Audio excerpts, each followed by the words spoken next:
西北的原地一色晴天度比较高，常有为草巴甘甜的天然山势来起半条面的棚架，就像一个第一离山的景色。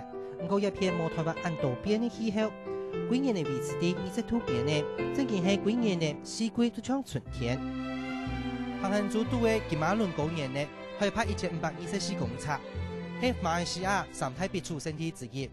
佢除了有名的茶面以外呢，也係馬來西亞種最多溫帶青菜和花卉所。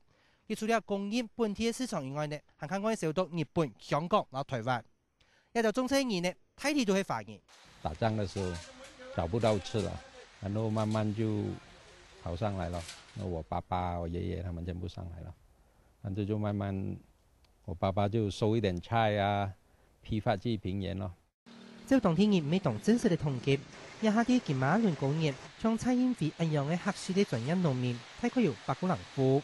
應該係8、90班有嘅份。政府要開土地本給馬來人來耕種啊，但係馬來人一般上都係轉資本化嘅。客家人嗰陣都好多，因為小部分做生意，其他都要耕種。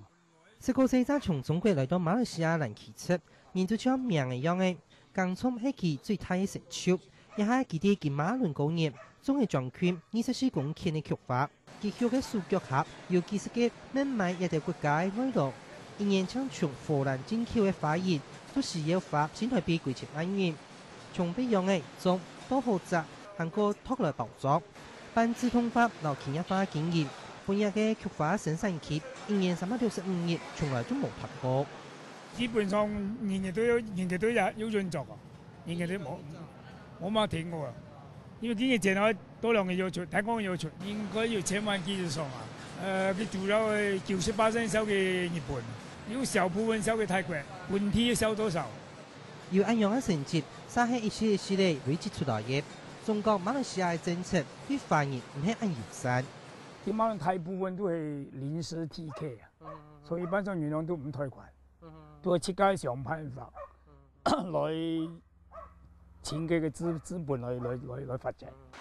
蔡英文嘅阿妹，三係金馬崙高原最早種花嘅，不過天然市場嘅改變，也係蔡英文用外銷新加坡一個國家為主。呢啲有醬有刺嘅토마토最係其最缺主要嘅產品。韓國嘅路線用品質來贏人，本期一年最少就有新台幣1億元嘅營收。金馬崙因為它的氣候是四季都是如春啊，最重要是只是有旱季跟雨季罷了，但是都不大問題了，因為我們都有蓋這個大棚了，一年四季都可以種了，沒有說什麼時候幾月不能種這個，幾月不能種那個。係因為安好嘅環境，一下金馬崙高原大概有1700公頃嘅農地，有4成係當地嘅青菜葉，1成係像排田一樣嘅花葉。